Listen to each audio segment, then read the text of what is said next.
quotes. Hi guys! Hi guys! Just remember that...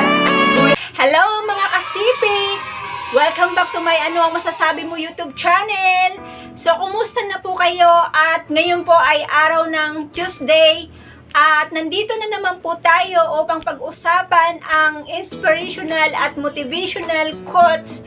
At kung kayo po ay mahihilig sa mga usapang ito, mangyaring ibahagi nyo po ang inyong mga gandang komento dyan po sa baba. Sa lahat po ng ating mga pinag-uusapan po dito, ay maaari po kayong magbahagi ng inyong magagandang komento. Ganyan po talaga kapag tayo po or ikaw ay mahilig sa mga ganitong usapan, dito na po natin gamitin yung ating mga kachismisan, kachismusan.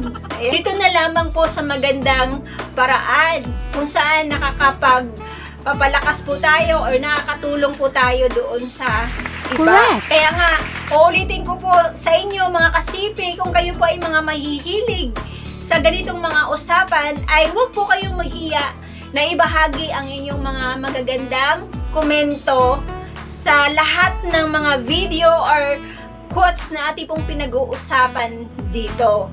So, ngayon po ay excited na po ako para po doon sa ating panibagong pag-uusapan ngayong araw na ito. At gaya nga po ng ating mga nakagawian, ay kailangan po natin alugin ang laman ng mahiwagang bag na ito. At dito po nakasalalay, ayan, dito po nakasalalay yung ating mga pag-uusapan sa araw na ito. Yun, ano kaya ang ating pong topic para sa araw na ito? Kaya excited na ako kung ano po yung ating pag-uusapan.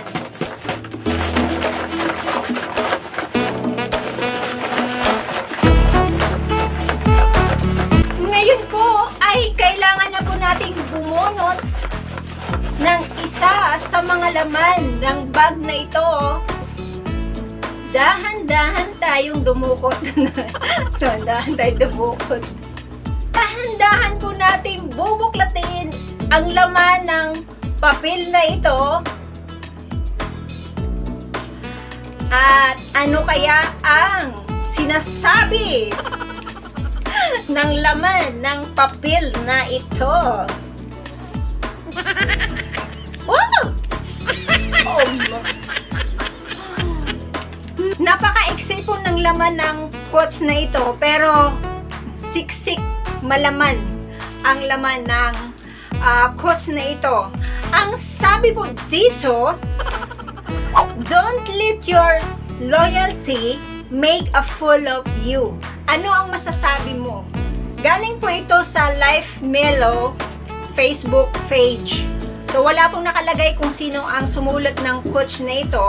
Pero doon ko po ito kinuha sa Life Mellow Facebook page. Uulitin ko po mga kasipi, yung quotes na ating pong pag-uusapan ngayong araw na ito ay, don't let your loyalty make a fool of you.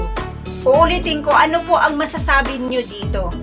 Ibahagi niyo lamang po dyan sa baba ang inyong magandang komento, kung ano po yung inyong naintindihan dito, kung ano po yung inyong matututunan or natutunan dito sa quotes na ito. So, ibahagi niyo lamang po dyan sa baba. Ano nga ba ang gustong iparating ng sumulat ng quotes na ito or ng siping ito? Ano ang gusto niyang iparating sa atin? So, sabi niya, don't let your loyalty make a fool of you. Yan yung sinasabi niya. So, kumbaga sa Tagalog ay wag po nating hayaan na yung ating katapatan ang magpapahangal o magpapatanga sa atin. Or wag nating hayaan na gawin tayong tanga, gawin tayong hangal ng ibang tao nang dahil sa ating katapatan sa kanila. Huwag nating hayaan na lukuhin tayo or dadayain tayo nang dahil sa ating katapatan. Ano ang dapat nating gawin? Kasi napaka-importante din naman sa atin yung katapatan, di ba? Napakahalaga po yung katapatan na yan. Lalo na nga po sa isang relasyon, napaka-importante po ang katapatan. For example, sa mga mag-asawa, sa mga mag-boyfriend at girlfriend, sa mga magkakaibigan, di ba? Sa mga magkakasama sa trabaho or sa anumang grupo, kailangan dito ang katapatan. Tama po ba? So, mahalaga po yun, ang katapatan. Pwede naman po tayong maging tapat, mga kasipi, pero huwag po nating hayaan na gawin nila tayong tanga, gagawin nila tayong hangal nang dahil sa ating pagtatapat sa kanila. So, huwag nating hayaan na gagamitin ng ibang tao or sasamantalahin ng ibang tao yung ating katapatan sa kanila. Huwag mong hayaan na gamitin nila yun laban sa atin para gawin nila tayong tanga, gawin nila tayong hangal, or para lukuhin tayo or dayain tayo. Maging aware naman tayo sa lahat ng mga taong pagbibigyan natin ng ating katapatan. Ito yung lesson na makikita po natin dito. Oo, napakahalaga, napaka-importante po ang katapatan, lalo na sa, sabi ko nga, sa isang relasyon. Relasyon sa asawa, sa magkasintahan, sa magkakaibigan, sa ano pa mga taong nakakasama mo sa iyong buhay. So, napakahalaga yan at napaka-importante. Pero ang dapat nating matututunan dito, mga kasipi, ay yung huwag nating hahayaan na yun nga, gagawin nila tayong tanga, gagawin nila tayong hangal, or lulukuhin nila tayo, or dadayain nila tayo. Dahil, yun nga, ginagamit nila yung ating katapatan para tayo ay dadayain, lulukuhin, at gawin nila tayong mga tanga or hangal. Titingnan po natin, mga kasipi, kung sino-sino yung mga taong dapat nating pagbigyan, dapat nating pagkatiwalaan, dapat nating pag-alayan ng ating katapatan. So, uulitin ko, napakahalaga po nito. Yun na nga, mahalaga yun, di ba? Ituring na lang natin na isang perlas, ituring na lang natin na isang ginto yung katapatan mo or katapatan po natin.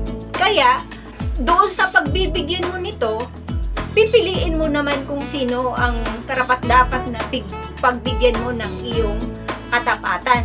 Diba? O kaya naman, maging aware ka doon sa mga taong pinagbibigyan mo, pinagkakatiwalaan mo, or pinag-aalayan mo ng iyong katapatan. Aware tayo dapat dyan. Kasi mayroon pong mga tao na sa sobrang nilang loyal doon sa isang tao, sa sobrang loyal niya doon sa isang samahan, sa isang grupo, kahit ginagawa na siyang tangag, ginagawa na siyang hangal, or kahit niluloko na siya, kahit dinadaya na siya, go pa rin siya ng go. Yun ang hirap doon. Ginagawa ka ng tanga, ginagawa ka ng hangal, niloloko ka na, dinadaya ka na. Kaya nga sabi po dito sa quotes na huwag natin hahayaan na yung katapatan natin ang magpapahangal or magpapatanga sa atin, or huwag nating hayaan na madaya tayo or maloko tayo nang dahil dito sa ating katapatan sa isang tao. Kaya uulitin ko po sa inyo, mga kasipi, ay aware tayo dapat sa mga taong pinagbibigyan natin or pinag-aalayan natin ng ating katapatan. Makikiramdam ka palagi doon sa mga taong binibigyan mo ng iyong katapatan. Kahit po sa mga mag-asawa, kahit po sa mga magkasintahan, kailangan din po tayo maging aware.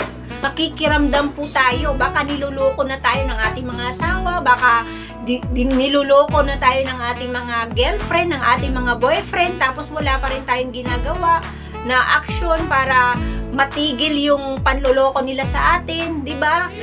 Kahit sa mga mag-asawa, nangyayari po yan. Kahit sa magkasintahan, nangyayari po yan.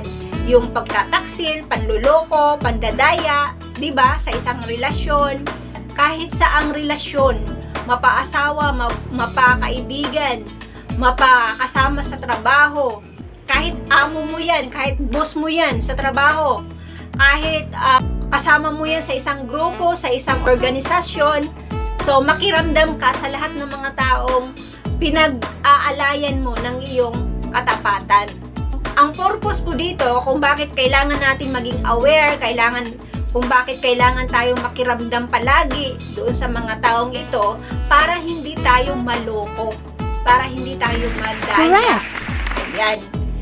Kaya, kung ang katapatan ay isang napakahalagang bagay, napaka-importanting bagay, dapat ay maging maingat po tayo sa pagbibigay nitong katapatan na ito doon sa mga taong dapat nating pagbigyan. Diba? Dapat nating pagkatiwalaan, dapat nating pag-aalayan ng katapatang ito. So, yun po mga kasipi, ang aking pong masasabi dito sa coach natin pong pinag-uusapan. Kung kayo po ay may maibabahaging maganda para po dito sa ating pong pinag-uusapan ngayon, so i-comment nyo po dyan sa baba. Maraming pong salamat muli sa inyong mga kasipi, sa inyo pong patuloy na pagsubaybay dito sa aking Anong Masasabi Mo YouTube channel. So wag po kayong magsawa na subaybayan yung ating pong Anong Masasabi Mo YouTube channel. So abangan po natin yung mga susunod po natin pag-uusapan sa mga susunod pong araw. Sa mga hindi pa po nakakakilala sa akin, ako po si Merly Answara, na lagi pong nagpapaalala sa inyo na patuloy po natin ugaliin ang gumamit po ng alcohol kapag tayo po ay galing sa labas, at ugaliin ang magsuot ng face mask, face shield kapag tayo po ay lalabas naman, at sundin ang social distancing. Ayun. So maraming pong salamat sa inyo mga kasipi. Magkita-kita po tayo sa mga susunod po nating mga video, at pagpalain po tayong lahat ng ating Panginoon. Bye-bye!